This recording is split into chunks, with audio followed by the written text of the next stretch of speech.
mesdames et messieurs. Je suis Maître Cerise Okou, avocat au barreau de Bruxelles et à la Cour pénale internationale.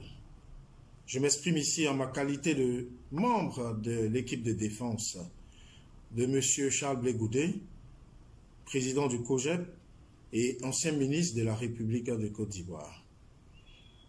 Mon propos s'inscrit dans le droit fil du courrier adressé ce jour sous la signature de Maître André Claver, avocat de M. Charles Blé Goudé, à la chaîne de télévision française TV5. En effet, le 26 octobre dernier, dans le cadre de l'émission 64 minutes, le présentateur de celle-ci, M. Mohamed Kassi, s'est cru autorisé à porter atteinte à l'honneur et à la considération de M. Charles Blé Goudé. M. Kassi, en effet, n'a pas hésité à attribuer à M. Charles Blé Goudé une formule qu'il a lui-même qualifiée de fameuse, en l'occurrence, à chaque Ivoirien son français. En agissant ainsi avec légèreté, M. Kassi se rend responsable d'un acte de diffamation à l'égard de M. Charles Blé Goudé. De ce fait, il nous incombait, en tant que ses défenseurs, d'interpeller ce journaliste et sa chaîne à l'effet d'émettre les plus vives protestations. C'est ce que Maître André Claver a fait au nom des conseils de M. Charles Blé Goudé ce jour. En décidant de réagir ainsi, nous entendons d'abord faire rétablir la vérité par la chaîne TV5. Et nous entendons obtenir donc d'elle un droit de réponse conformément aux dispositions légales. À défaut de cela, nous n'hésiterons pas, je dis bien nous n'hésiterons pas, à procéder judiciairement sans autre appel à l'encontre de cette chaîne et de son présentateur. En effet, comment peut-on comprendre que plus de 18 ans après le début de la crise ivoirienne, des journalistes avisés puissent encore diffuser des informations aussi erronées, pour ne pas employer le terme malheureusement bien en vogue actuellement de fake news. En effet, dois-je vous rappeler que Charles Blé Goudé a fait l'objet d'un procès à la Cour pénale internationale, comme Maître Ndri le relève si bien dans son courrier. Procès qui a duré de longues années et au cours duquel des milliers de preuves, ou supposées telles, ont été brandies. Plus de 82 témoins ont défilé, sans que l'allégation suivant laquelle Charles Blé Goudé aurait dit à chaque Ivoirien son français n'ait pu être prouvée par le plus petit commencement d'éléments de preuve. Bien au contraire, à l'occasion des débats devant la Cour pénale internationale, il a été démontré, avéré, à travers une vidéo du procureur lui-même, que M. Charles Blé Goudé n'était pas l'auteur de cette formule et ne pouvait pas être l'auteur de cette formule, puisque l'élément filmé établissait l'identité de la dite personne.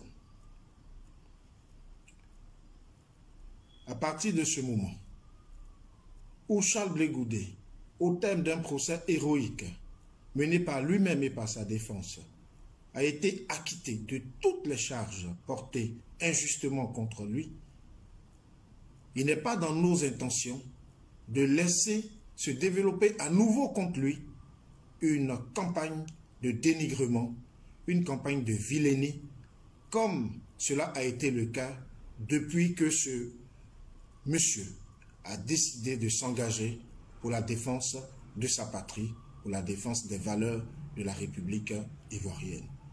Non, nous n'accepterons plus jamais que ce soit de la presse ou de tout individu quelconque que M. Charles Blé Goudé soit chargé d'actes et d'actions qu'il n'a point commises ou dont il n'est point responsable. Nous disons donc, à compter de ce jour, que l'équipe de défense de Charles Blé Goudé a pris toutes les dispositions utiles afin que quiconque s'avise à porter atteinte à son honneur et à sa considération soit traduit devant les juridictions compétentes et répondre de ses actes. Voyez-vous, la Côte d'Ivoire est à nouveau plongée dans les affres d'une crise qui cette fois-ci est préélectorale. Et le traitement de l'information, si elle n'est pas juste, s'il n'est pas juste, est de nature à dresser les gens les uns contre les autres. Nous en avons eu encore un exemple hier, lorsque la chaîne sœur de TV5, France 24, s'est permis de diffuser un reportage sur la présumée exclusion des musulmans en Côte d'Ivoire, ce qui serait aujourd'hui l'enjeu de l'élection ou de la réélection du président sortant. Il a fallu une réaction de masse de tous les Ivoiriens, toutes tendances confondues, toutes religions confondues, pour emmener cette chaîne à retirer son reportage, reconnaissant ainsi qu'elle s'était trompée.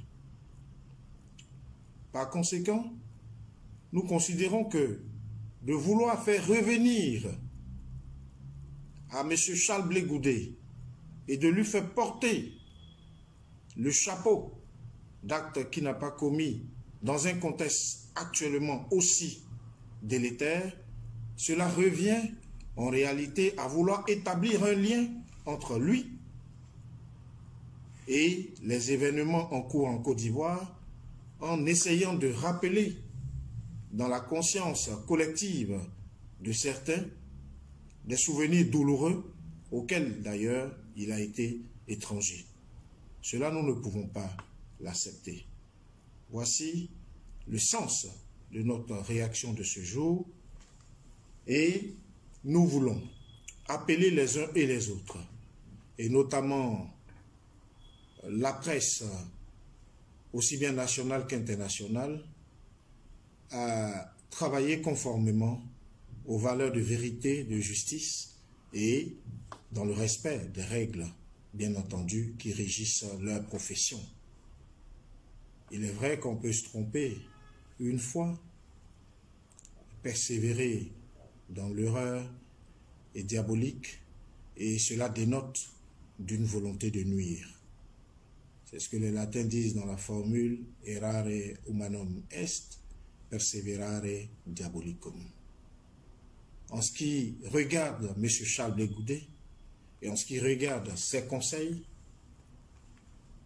nous pouvons faire nôtre ce proverbe qu'il affectionne: on ne peut pas se perdre deux fois au même endroit dans la même forêt.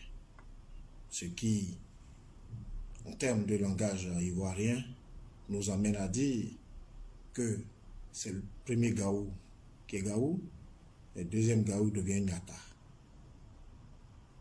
Plus jamais nous n'autoriserons à ce que le faux soit diffusé en ce qui concerne non seulement M. Charles Blé Goudé, mais également la situation ivoirienne.